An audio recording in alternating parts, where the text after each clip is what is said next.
जय हिंद दोस्तों। राम राम सा। आज मैं वर्ण विचार से संबंधित अपनी दूसरी क्लास लेकर उपस्थित हूँ। पिछली क्लास में हमने स्वरों के बारे में जाना था। स्वर क्या होते हैं, स्वर कौन कौन से होते हैं। आज हम यह जानने का प्रयास करेंगे कि स्वरों का वर्गीकरण किन किन आधारों पर किया गया है। वर्गीकरण से तात्पर्य यह है कि जैसे स्वरों का भी एक वैज्ञानिक वर्गीकरण होता है। स्वर का या जो भाषा का एक विज्ञान होता है अपना, उसी विज्ञान के आधार पर स्वरों को उच्चारण के आधार पर या मुख की आकृति के आधार पर, ओष्ठों की आकृति के आधार पर, गोलाई के आधार पर अलग अलग वर्गों में विभाजित किया गया है। दोस्तों, स्वरों का जो वर्गीकरण है वह काफ़ी महत्वपूर्ण रहने वाला है इस क्लास में। जितने भी प्रकार से हम स्वरों का वर्गीकरण कर सकते हैं उन सब वर्गीकरण का जो आधार है वह आधार लेकर मैं उपस्थित हूँ। तो दोस्तों, चलिए शुरू करते हैं आज की इस अपनी क्लास में स्वरों का वर्गीकरण। दोस्तों, स्वरों का वर्गीकरण सबसे पहले हम बात करेंगे ओष्ठों की गोलाई के आधार पर जो स्वरों का वर्गीकरण है। किसके आधार पर दोस्तों? ओष्ठों की गोलाई के आधार पर स्वरों का वर्गीकरण। सबसे पहला जो नाम आता है वह है वृत्ताकार। वृत्ताकार और अवृत्ताकार। ओष्ठों की गोलाई के आधार पर स्वरों का वर्गीकरण दो प्रकार से किया जाता है। एक तो वृत्ताकार। वृत्ताकार का अर्थ क्या है? गोलाकार हो जाना। अवृत्ताकार का मतलब क्या है? दूसरा आकार। गोल के अलावा जो अलग अलग आकार बनते हैं वह सब अवृत्ताकार में आ गए। और जो वृत्ताकार, जिन स्वरों का उच्चारण जब हम करते हैं तो हमारे जो होठ हैं, ओष्ठ, जिसे हम ओष्ठ कहते हैं, होठों का जो आकार या आकृति क्या हो जाती है? गोल हो जाती है, गोलाकार हो जाती है। तो उन्हें हम क्या कहते हैं? वृत्ताकार स्वर कहते हैं। दोस्तों, वृत्ताकार स्वर कौन कौन से हैं? 4 स्वर हैं वृत्ताकार। कौन कौन से हैं? 4 स्वर। 4 स्वर कौन कौन से हैं? यहाँ पर ऊ, यहाँ पर बड़ा ऊ है, ध्यान रखें दोस्तों, मैंने यह जो लिखा हुआ है तो ऊ, उसके बाद ऊ, ओ और औ, ये चारों ही स्वर क्या हैं? वृत्ताकार स्वर है। क्या है दोस्तों? वृत्ताकार। ऊ, ऊ, ओ और औ, ये चारों ही स्वर वृत्ताकार स्वर है जिन्हें हम वृत्ताकार कहते हैं।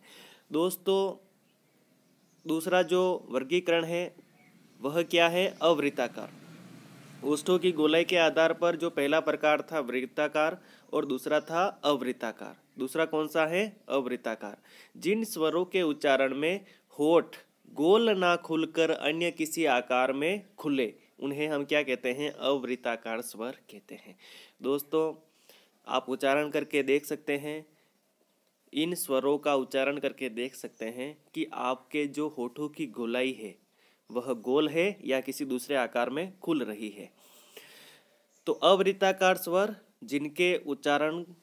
जिनका उच्चारण करते समय होठ गोल ना खुलते हैं, होठों की आकृति गोल ना होकर किसी दूसरे आकार में होती है। तो ऐसे स्वर कौन कौन से हैं? ऐसे स्वर कितने हैं? 6 स्वर है। कौन कौन से? अ, आ, ई, ए और ऐ। ये 6 स्वर क्या है? अवृत्ताकार स्वर कहलाते हैं या कहे जाते हैं। दोस्तों, दूसरा हम स्वरों का जो वर्गीकरण पढ़ेंगे वह है मुखाकृति के आधार पर स्वरों का वर्गीकरण। मुखाकृति का मतलब क्या है? मुख की आकृति। कौन सी आकृति? मुख की आकृति के आधार पर स्वरों का वर्गीकरण। दोस्तों, मुख की आकृति के आधार पर स्वरों का 4 प्रकार से वर्गीकरण किया जाता है। यह स्वर 4 प्रकार के होते हैं। कौन कौन से? पहला है संवृत स्वर, दूसरा है अर्ध संवृत स्वर, तीसरा है विवृत और चौथा है अर्ध विवृत। दोस्तों, संवृत स्वर क्या होता है या संवृत का अर्थ क्या है? संवृत का अर्थ है कि सबसे कम, जिस स्वर के उच्चारण में सबसे कम मुख खुलता हो। क्या खुलता हो? जिन स्वरों का उच्चारण करते समय मुख सबसे कम खुलता हो और न के बराबर खुले, तो ऐसे स्वर कौन से होते हैं दोस्तों? संवृत स्वर होते हैं। ऐसे स्वर 4 है। कौन कौन से? ई, ऊ और ऊ। ये चारों ही स्वर क्या है? संवृत स्वर है। दूसरा जो प्रकार है अर्ध संवृत स्वर। दोस्तों अर्ध संवृत का मतलब क्या है? संवृत का लगभग आधा। तो जब संवृत स्वर में या संवृत स्वर के उच्चारण में मुख न के बराबर या बिल्कुल कम खुलता हो तो उससे थोड़ा अधिक जब मुख खुलेगा तो वह क्या बन जाएगा? अर्ध संवृत स्वर बन जाएगा। जब मुख संवृत से थोड़ा अधिक खुले तो ऐसी स्थिति में कौन सा वर्ण होगा? कौन से स्वर होंगे? अर्ध संवृत स्वर होंगे।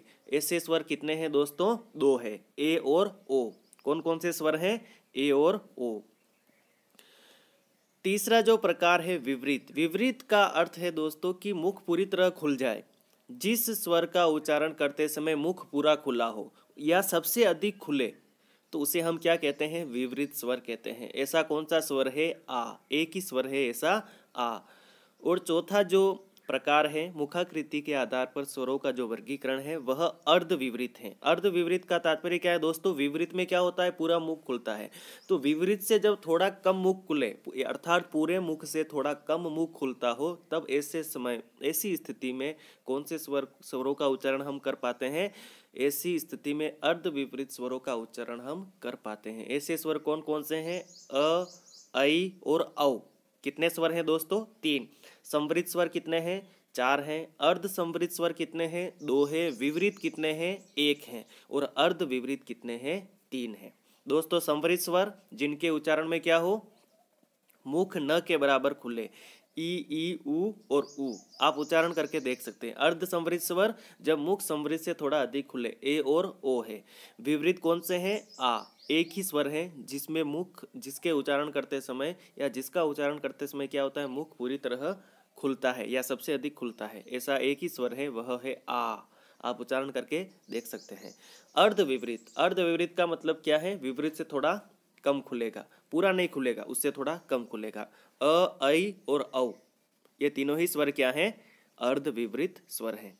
दोस्तों आगे जो हम वर्गीकरण पढ़ेंगे वह है जीभ के प्रयोग के आधार पर स्वरों का वर्गीकरण। दोस्तों स्वर का जो उच्चारण होता है या फिर किसी भी ध्वनि का जो उच्चारण हम करते हैं फेफड़ों से जो हवा मुख विवर्तक आती है या फेफड़ों से उठने वाली हवा जो जिह्वा को बिना स्पर्श किए या जिह्वा को विशेष आकृति के बिना जिह्वा द्वारा विशेष आकृति बनाए हुए ही बाहर निकल आती है।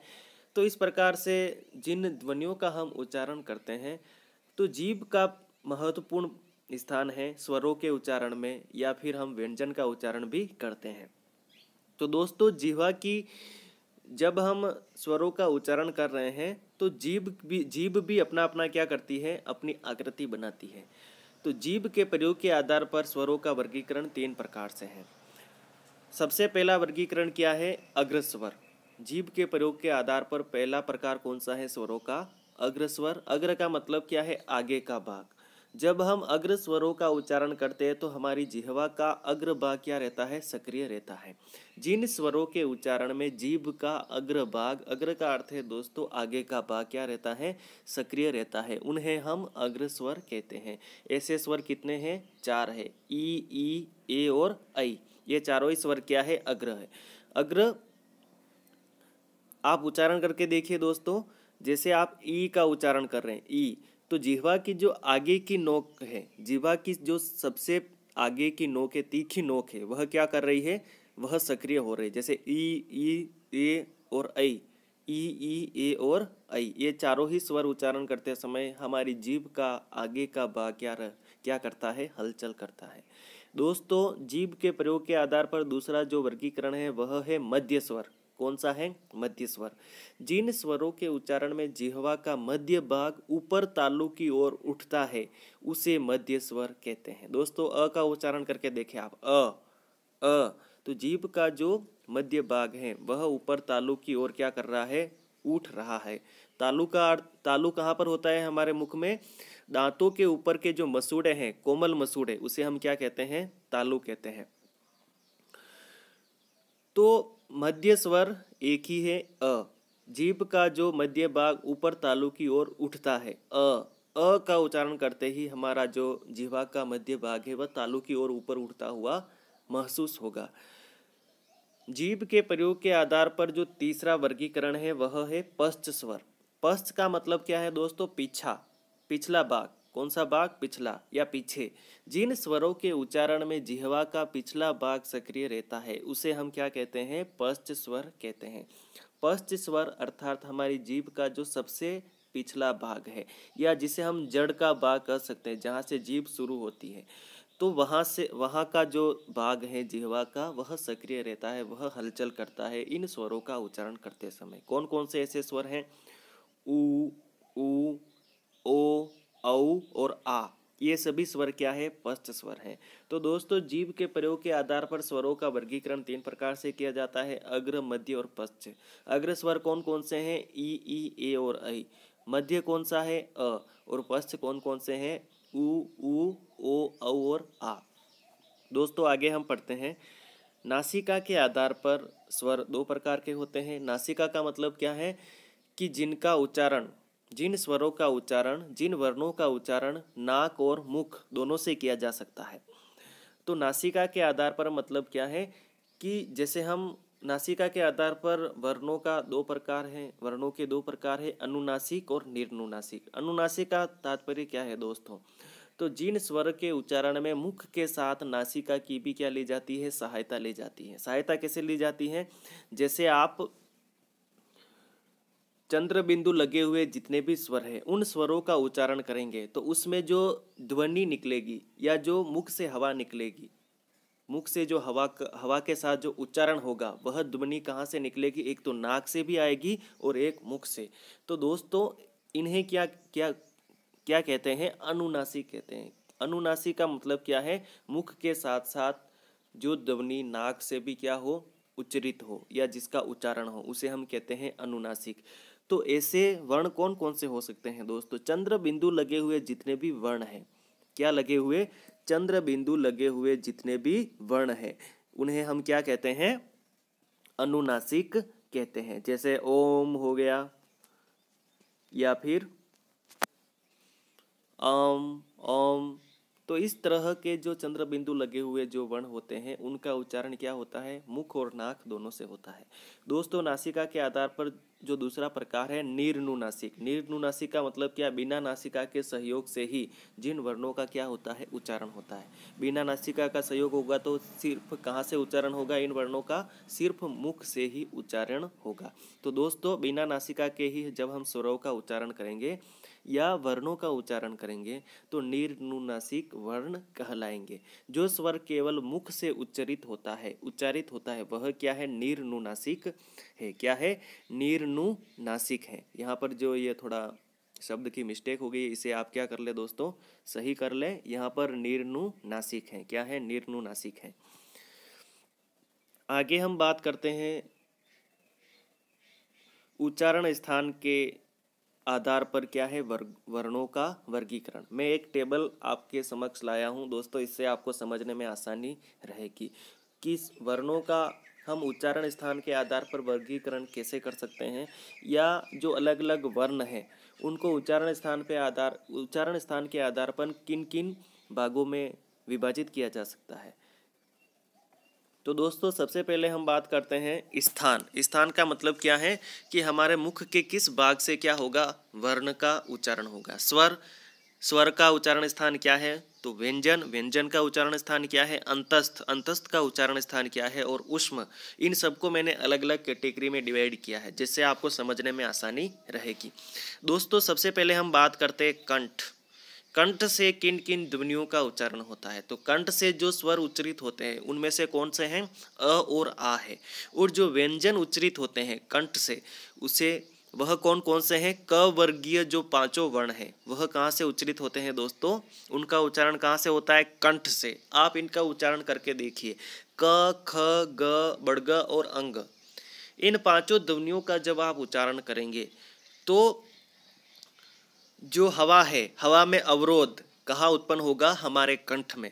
हवा कहाँ बाधित होगी? मुख फेफड़ों से उठने वाली जो हवा है वह कहाँ बाधित होगी? वह कंठ में बाधित होगी। कहाँ होगी दोस्तों? कंठ में। इसीलिए इनको क्या कहा जाता है? कंठीय ध्वनियाँ कहा जाता है या कंठीय वर्ण कहा जाता है। जिनका उच्चारण स्थान कंठ है वह ध्वनियाँ कौन सी है दोस्तों? कंठीय ध्वनियाँ है। स्वर कौन कौन से हो गए? अ और आ। और व्यंजन कौन सा हो गया? क ख ग बड़ग और अंग। अंतस्थ कोई नहीं है दोस्तों। जिनका उच्चारण स्थान कंठ है उनमें अंतस्थ कोई वर्ण नहीं है। और ऊष्म वर्ण कौन कौन से हैं? एक तो हम कह सकते हैं ह। दोस्तों किसे कह सकते हैं? ह। ह का उच्चारण स्थान अली जिह्वा भी कहा जाता है। अली जिह्वा का मतलब क्या है? जीभ का जो सबसे पिछला भाग है अली जिह्वा।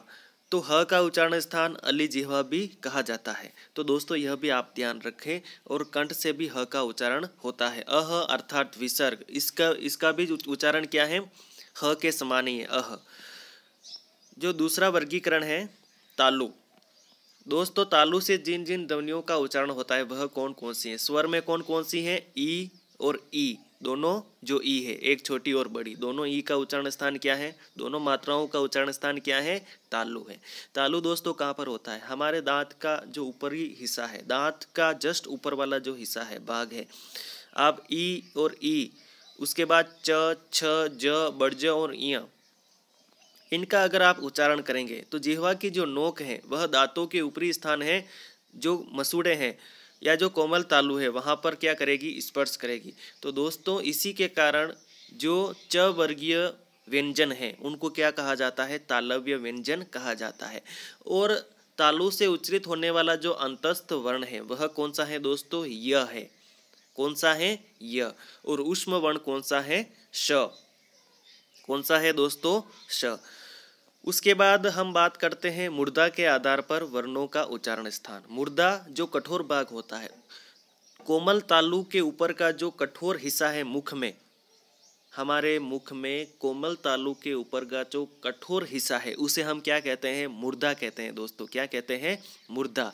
और मुर्दा से उच्चारित होने वाली ध्वनियों को हम क्या कहते हैं दोस्तों? मूर्धन्य ध्वनियाँ कहते हैं। क्या कहते हैं? मूर्धन्य ध्वनियाँ कहते हैं।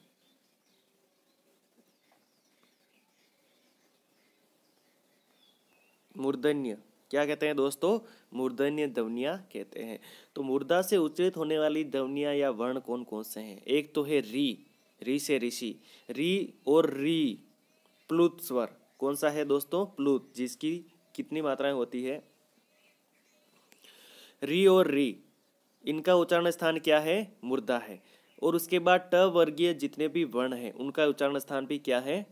मुर्दा, जिन्हें हम मूर्धन्य व्यंजन कहते हैं। ट, ठ, ड, ड और अण, इन सब का उच्चारण स्थान है दोस्तों मुर्दा। और उसके बाद र, अंतस्थ वर्णों में र का उच्चारण स्थान क्या है? मुर्दा है। और ऊष्म वर्णों में जो श है, स से षटकोण, इसका उच्चारण स्थान क्या है दोस्तों? क्या है? मुर्दा है। तो इसी कारण इन सब ध्वनियों को री, ट, ठ, ड, ढ, अण, र और श, इन सबको क्या कहते हैं? मूर्धन्य ध्वनियाँ कहते हैं। क्योंकि इनका उच्चारण स्थान जिह्वा मुख में दांतों के ऊपर का जो तालु है और तालु के ऊपर का जो कठोर भाग है वहां से इनका उच्चारण होता है। इसी कारण इनको मूर्धन्य ध्वनियाँ कहते हैं। दोस्तों आगे हम बात करते हैं दंत ध्वनियाँ। दंत ध्वनियाँ कौन कौन सी हैं दोस्तों? जिनका उच्चारण स्थान क्या है? हमारे दांत हैं। क्या है? हमारे दांत हैं। तो ऐसी ध्वनियाँ कौन कौन सी हैं? तो ऐसी ध्वनियाँ एक तो है लृ। लृ सामान्यतः दोस्तों संस्कृत में ज़्यादा प्रयुक्त होता है, हिंदी में लृ कम प्रयुक्त होता है। तो लृ, इसका उच्चारण स्थान क्या है? क्या है दोस्तों? दंत, दंतय ध्वनियाँ कहते हैं इनको। हम क्या कहते हैं? दंतय। और त वर्गीय जितने भी वर्ण हैं उन सब का उच्चारण स्थान है दांत है। और ल, अंतस्थ वर्ण में ल का उच्चारण स्थान क्या है? दांत। और श, और कौन सा है? श। यह स कौन सा है दोस्तों? दंत्य स है। कौन सा है? दंत्य। और यह स कौन सा है दोस्तों? मूर्धन्य स है। कौन सा है? मूर्धन्य स। और ये कौन सा स है? दंत्य स है। तो दोस्तों आप ध्यान रखें, दांतों से उच्चारित होने वाली ध्वनियाँ कौन कौन सी हैं या वर्ण कौन कौन से हैं? एक तो है ऋ, त, थ, द, द, न और ल और श। अब आगे हम बात करते हैं ओष्ठ। होठों से उच्चारित होने वाली ध्वनियाँ दोस्तों कौन कौन सी हैं? तो ओष्ठ्य ध्वनियाँ कहते हैं। होठों से उच्चारित होने वाली ध्वनियों को क्या कहते हैं? ओष्ठ्य। क्या कहते हैं दोस्तों? ओष्ठ्य। कौन सी ध्वनियाँ कहते हैं? ओष्ठ्य ध्वनियाँ कहते हैं। यह ध्वनियाँ कौन कौन सी हैं? ऊ और ऊ स्वरों में तो क्या हो गया? ऊ और ऊ का उच्चारण स्थान क्या है? होठ है। और उसके बाद प वर्ग जो है उसका उच्चारण स्थान क्या है? होठ। प फ ब ब म ये पांचों ही वर्ण कहाँ से उच्चारित होते हैं दोस्तों? होठों से होते हैं।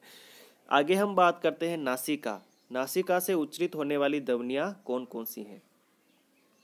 दोस्तों नासिका से उच्चारित होने वाली ध्वनियाँ कौन कौन सी है? तो नासिका से उच्चारित होने वाली जो ध्वनियाँ हैं, एक तो हो गया अनुस्वार। ये क्या है दोस्तों? अनुस्वार है, अम। और उसके बाद जो प्रत्येक वर्ग का पंचम वर्ण है, पांचवा वर्ण, उन सब का उच्चारण स्थान क्या है? नासिका भी है। क्या क्या है दोस्तों? नासिका भी है। वह अपने अपने वर्ग के अनुसार अलग अलग उच्चारण स्थानों से उच्चारित तो होते ही हैं, लेकिन इसके बाद भी जो प्रत्येक वर्ग का पंचम वर्ण है, पांचवा वर्ण, उसका उच्चारण स्थान क्या है दोस्तों? नासिका। नासिका किसे कहते हैं? नाक को। क्या कहते हैं? हमारा जो नाक है उससे भी इन ध्वनियों का क्या होता है? उच्चारण होता है। तो ऐसी ध्वनियाँ कौन कौन सी हैं? ऐसी ध्वनियाँ कुल मिलाकर 6 है। एक तो है अम, दूसरा है अंग, य, ण, न और म। ये पांचों ही वर्ण कहाँ से उच्चारित होते हैं दोस्तों? नासिका से या नाक से उच्चारित होते हैं। उसके बाद जो सातवां विभाजन है उच्चारण स्थान के आधार पर, वह है कंठ तालु। कंठ तालु का तात्पर्य क्या है दोस्तों? ऐसी ध्वनियाँ जिनका उच्चारण स्थान कंठ और तालु, कंठ प्लस तालु दोनों ही है। क्या है? कंठ प्लस तालु दोनों ही इनका उच्चारण स्थान है, इसीलिए इनको क्या कहते हैं? कंठ तालव्य ध्वनियाँ कहते हैं दोस्तों। क्या कहते हैं? कंठ तालव्य ध्वनियाँ कहते हैं। कंठ तालव्य कैसे लिखा जाएगा दोस्तों? कंठ तालव्य, कंठ तालव्य ध्वनियाँ कहा जाता है। तालव्य सही नहीं लिखा है मैंने।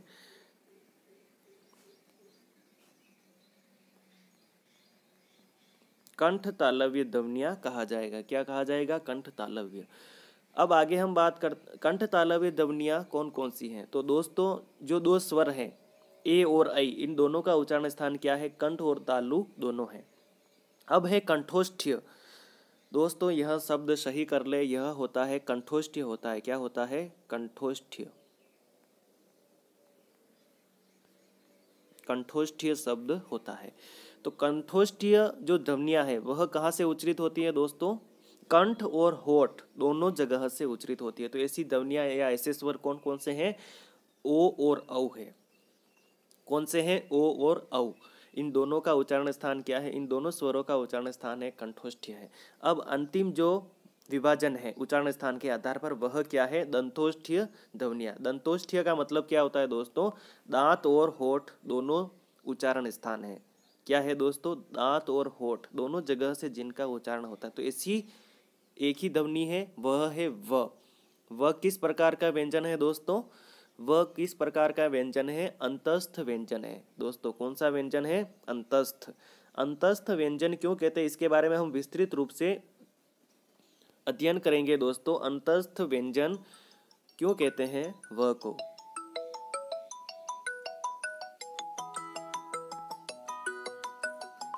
अंतस्थ व्यंजन क्यों कहते हैं? क्योंकि जब हम य, र, ल और व का उच्चारण करते हैं तो जो हवा है, हवा क्या रह जाती है? अंदर ही अंदर घूट कर रह जाती है या अंदर ही अंदर रह जाती है, बाहर नहीं निकलती है हवा।